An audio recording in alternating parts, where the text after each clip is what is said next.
แย้มแย้มตะลีเมื่อแหละ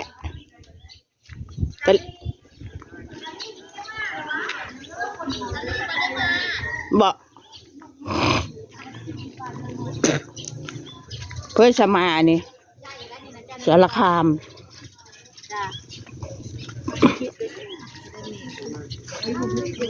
เมื่อกี้ทางหลังมันเห็นแล้วมันเป็นกินอะไรแต่มันน่ะปลาเป็นอะไรเพื่อน่ะไม่ได้สั่งทุกวันอียุยเนาะมีจะบอกปลาปูดิชุดว่าชาวบ้านบนนี้นะอันดอกมันของยามันบ่แพ้โอ้ยปุ้ยได้แต่เบาหวานทั้งหมดกันทะเลเบาหวานแต่ปูไม่ได้พวกนี้เมิดมันมากหน่อยสุดเอามะม่วงอยู่นะไปกินสุกเอาล่ะก็จะกินส้ม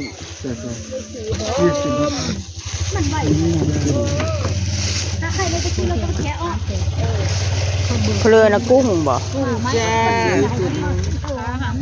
เนื้อยังไม่ชอบตรงที่6 8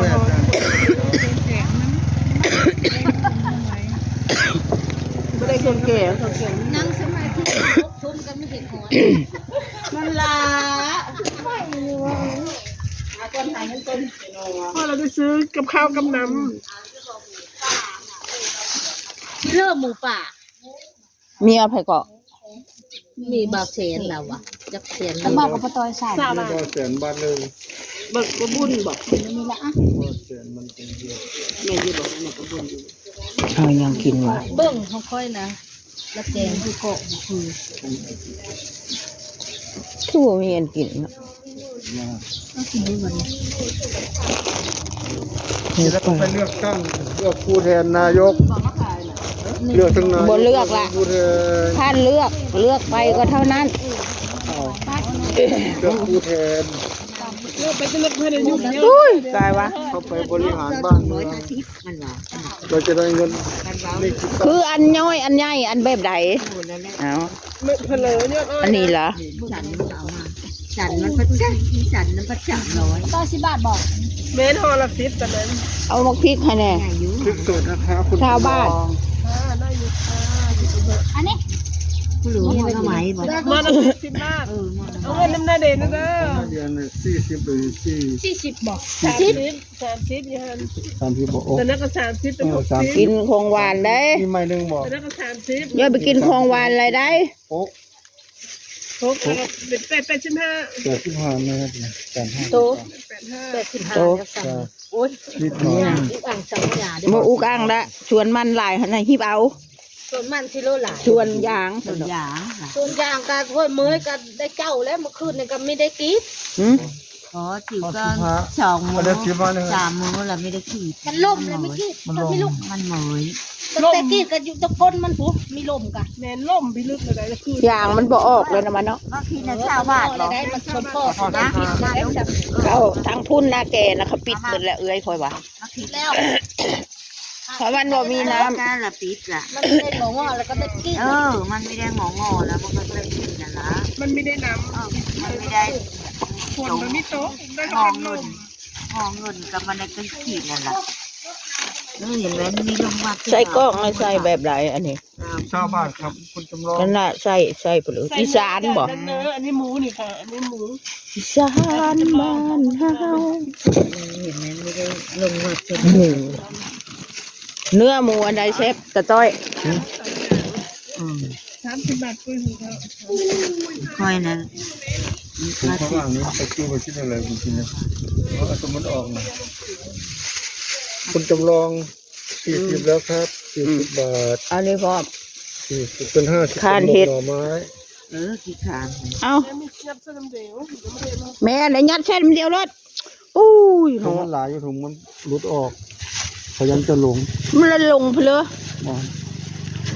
ลงอยู่หรอกลงเจ้านะเถอะมันจะหลงลืมกูไปว่างซะอันนี้เท่านี้นะ50 บาทนะคะ FC นะนี่นี่ครับขอบคุณครับขอบคุณมากคุณจำลอง50 บาทอ่ะเจเล่หุงก็ใหญ่มากใหญ่มากเจเล่ผักหวานมันเก็บแล้วบ่เก็บแล้ว แกงแล้ว แกงแล้ว โอ้แกงเร็วเทวะ พวกก็เยอะเลย อ่า กินไม้ปีแล้วค่ะ บ่เธอยังไม่ได้กินแล้ว อันนี้เธอมาได้สิได้กินยางบ่ เออ โอ้ แล้วเนาะหัวใจน่ะกรรมการ เขายังบ่มาเนาะ ยังมีถึง8 โมง 8 โมง เหลือแต่ถุงเดียวเลย เอา ลู ลู ก ก บาทเลยนะมันก็จะเข้าบังกันนะจริงยังถุงนู้นนี่นี่มี เขามีมากกว่า เป็นประมาณเอาเนื้อย่างอันหนึ่งสุดท้ายพอมันน้อยๆซาเป็นสนี่เขาปั่นเท่า100เดียว แม่ก็สูงนะอันเขาหลูจะได้อันเขาอีกี่เพื่อขนมอันนั้นนะ ได้ด้วยนั่นใส่ฮอทดอกบอก นั่นเราจะกินอะไรได้ขนม เอาอันเดียวละอย่าเยอะของหวานเดียวเบาหวาน อย่าไปกินเยอะเด้อตัวเองบ่ฮู้จักบัด500คือแม่บีหันว่าจะบ่เป็น เบาหวาน อายมว่าจะเป็นเลยมีเป็น ข้าหมกหน่อไม้บ่ ปลาหมูปลาหมานปลาหมึกปลาหมูเนี่ย เท่าไหร่ ลกละ10 ตัวนั้น100เดียวกับ10 บาทนะคะแล้วตัวนั้น100เดียวตัวนี้10 บาทเปรเนี่ย ไปเกณฑ์ใส่หน่อไม้บ่ ครับ จะซื้อหน่อไม้กะหน่อไม้ เด้นี่เนาะเนาะนี่เอาเลย ใช้หายุรถย่ำนะ นี่หน่อไม้น่ะ หายุรถชาวบ้านพ่อแก มื้อนั้นนะค่อยไปหาอยู่ห้องอัน อั นั้น น นี้10เหรอคะนี่ ชาวจ้า พอละ10พอละเป็นว่าเรากินคุณภาพและแพงฉันรู้เท่านั้น นะกินโลดเศรษฐีบ้านกอกๆทั้งเบิด เสียทีได้ เนาะลุงต้อย ครับ ไม่งั้นลุงต้อยบ่มาขายของดอก ครับใช่แล้ว แม่นบ่ ใช่ถูกต้อง ป้าจิวแม่เป็นเจ้าบ้านของอินตา ที่ชิปเลยว่ะ เงิน แมนบอกกับ ไม่เคย เงินอยู่บ้านกอกๆพี่เทียบ 5บ่เห็นป่าอันนี้นะบอก25 50สงัด70ทั้งอันนั้นเนาะ ไปป่นเอา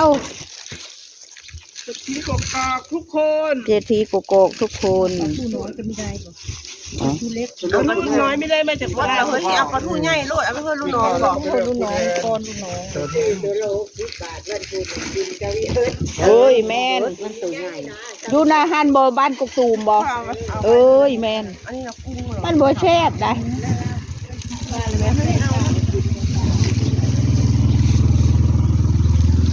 อืม ที่มันไม่ยากนี่คือดูได้หนักสุด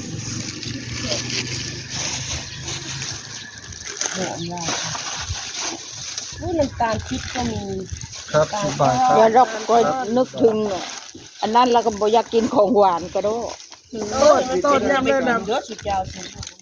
เป็นมีเป็นก็ไม่กินเนาะอาชา ร้ายเขาเชื่อมีบิดนะ โอ้ยถ้า ข เบิ่ง นาด เด้ กิน อ เท่านั้นก็ยังไม่มีความหวานเลยไป นั่นว้าวนั่นน่ะ ไม่มีหวานน้อยเขียวยังมีความหวานอันนี้ชิปครับหวานจ้ะหวานเลยกินเต็มที่แล้วหั่นน่ะโอ้หมดจ้ะคนรู้ว่าเราไม่เป็นมันยังละเป็นคนเฮามันสะสมไป มันไม่ได้กินคนเราก็มีเป็น โอ้ยอย่าไปอันนั้นได้ระวังไว้ใน ถ้า ได้ คนมีกรรมพันธุ์น่ะเป็นบอกไว้เลย โอ้ย พ่อแม่ถ้าเป็นน่ะเป็นญาตินะ แม่นบ่ เป็น นั่นเด้พ่อแม่เขาบ่ได้ถ้าเป็นคือเป็นซะน่ะ มันเป็นน้ำอาหารกัน เอ้ยแม่งความ นี่มันเป็นผักกะอีตู้5 บาท ขาย จะได้ผักอีตู้ ซื้อ5 บาทได้อยู่ แกะเมื่อไว้แกะนี่ โอ้ยกะลีบ่มาซ้ำว่ามาซื้อหมู บอดี้ซักซาว ครับได้เลยครับ เอามาร อแป๊บนึง อันนี้70แล้วเดี๋ยวอี10เอาเพราะว่าเราเอาของหวานเนี่ยละ เอาโลดหั่นดิ อันนี้จะเป็นเทียมขาวเป็นเบาหวานอยู่หากินมากเลยค่ะไม่กินมันเหมือนมันไม่ได้แห้ง โอ้ยก็ให้มีพร้อมได้ให้มีหวานพร้อมได้ปะต้อยเขาบ่ให้ขาดได้แต่ว่าอย่าให้กินเยอะ เฮ้ยเขาอัน10บะต้อยน่ะแม่น10ผู้ดีเป็นร้อย เพลืออันนั้นน่ะสิแหละ ขนม ก็ขนมพอดี มะขามหวานกินข้าวกับแซ่บ มะขามหวานไม่ซื้อแล้วข้าวกับแซ่บกันอันนี้ก็ให้ลูกน้องมีไม้นี่นะลูกน้องกินหมดเลยไม้นี่ อันลูกน้องเลย ลูกน้องอาดอกมาแล้วนี่ลูกน้องอาดอกไปค้างเสื้อเข้าแล้วนี่ใส่กรอกนี่มันหยะได้เฮ้ยได้ผลเหลือก็หยะอันนั้นนะกินอาหารแน่เขาได้งูได้ควายได้ไงถ้าเรากินพักได้เขากินอาหารลูกน้องนะ อยากกินบ่ ไม่ นี่ กินไม่ได้ค่ะ เจ้า ผู้ดีร้อย ครับ มันจะ150 60 70 80 90 100 โอเคครับขอจบคลิปแค่ นี่ นี้ ได้นะสีแดงนะ เจ้ามักสีแดง